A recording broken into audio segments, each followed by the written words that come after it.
दोस्तों, पाकिस्तान के सामने भारत की खराब शुरुआत के बाद ईशान किशन और हार्दिक पांड्या ने पाकिस्तान की गेंदबाजों की कर दी छुट्टी, निकाल दी उनकी पूरी हवा। जी हां दोस्तों, भारत पाकिस्तान की टीम के बीच एशिया कप का महामुकाबला श्रीलंका में खेला जा रहा है, जहां इस बड़े मुकाबले में कई बार बारिश की वजह से भारतीय टीम को बड़ा नुकसान उठाना पड़ा।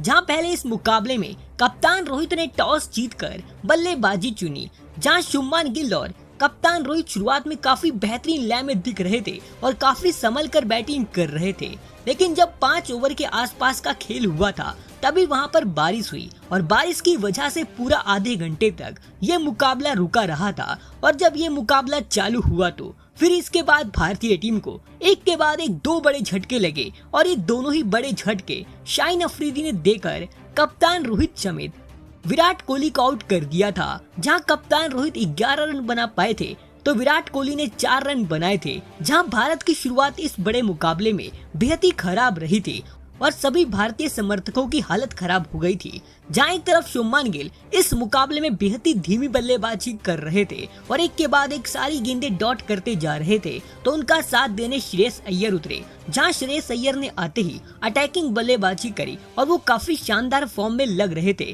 क्योंकि उन्होंने एक के बाद एक 2 बेहतरीन चौके जड़ दिए थे। लेकिन जब वो 48 रन के स्कोर पर हैरिस सुरूफ की गेंद पर एक शानदार शॉट खेल रहे थे, तभी उनकी गेंद को फकर जमान ने शानदार कैच पकड़ लिया और श्रेयस अय्यर 14 रन बनाकर आउट हो गए थे।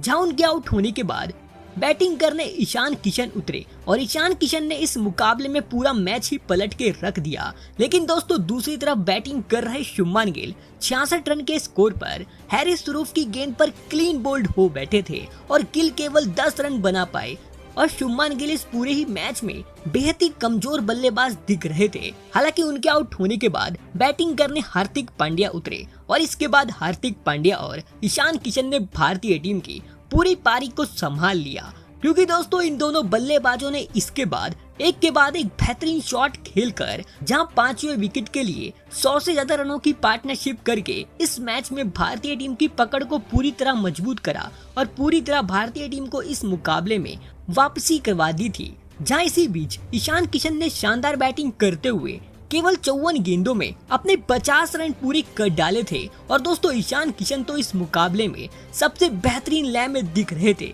तो उनका साथ हार्दिक पांड्या भी शानदार अंदाज में दे रहे थे, क्योंकि इसके बाद उन्होंने 64 गेंदों का सामना करने के बाद अपने 50 रन पूरे कर डाले थे। और दोस्तों, ये दोनों ही बल्लेबाजों ने भारतीय टीम को इस मुकाबले में पूरी तरह संभाल लिया था।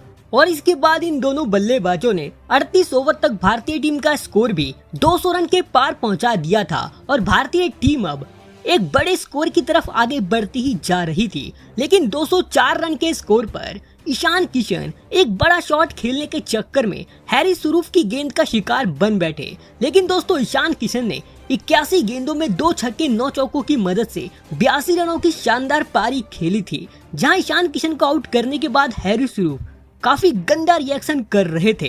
हालांकि ईशान किशन और हार्दिक पांड्या ने 5वें विकेट के लिए 138 रनों की शानदार पारी खेली थी। जहां ईशान किशन के आउट होने के बाद जडेजा बल्लेबाजी करने उतरे थे, तो दूसरी तरफ खड़े हार्दिक पांड्या अपने शतक की ओर तेजी से आगे बढ़ते जा रहे थे। लेकिन दोस्तों, इसके बाद भारतीय टीम के एक के बाद एक विकेट गिरे, क्योंकि दोस्तों इसके बाद हार्दिक पांड्या 239 रन के स्कोर पर शाहिन अफरीदी की गेंद का शिकार बन बैठे। और दोस्तों, हार्दिक पांड्या ने 90 गेंदों में 1 छक्के 7 चौकों की मदद से 87 रनों की शानदार पारी खेली थी। तो दोस्तों, इसके बाद रविंद्र जडेजा को भी शाहिन अफरीदी ने इसी ओवर में आउट कर दिया था और जडेजा 14 रन बनाकर आउट हुए थे। तो इसके बाद अगले ही ओवर में नसीम शाह ने शार्दुल ठाकुर को आउट कर दिया और भारतीय टीम के 8 विकेट 242 रन के स्कोर पर गिर चुके थे।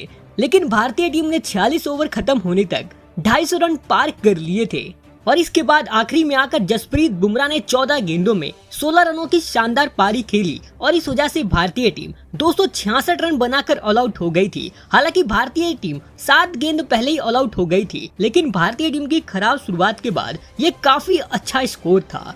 जहां पाकिस्तान की तरफ से शाहीन अफरीदी ने 4 विकेट अपने नाम किए तो नसीम शाह और हैरिस सुरूफ को 3-3 विकेट हाथ लगी थी। अब दोस्तों भारतीय टीम को ये मुकाबला जीतने के लिए 266 रन डिफेंड करने हैं, तो पाकिस्तान को ये मुकाबला जीतने के लिए 267 रन बनाने हैं।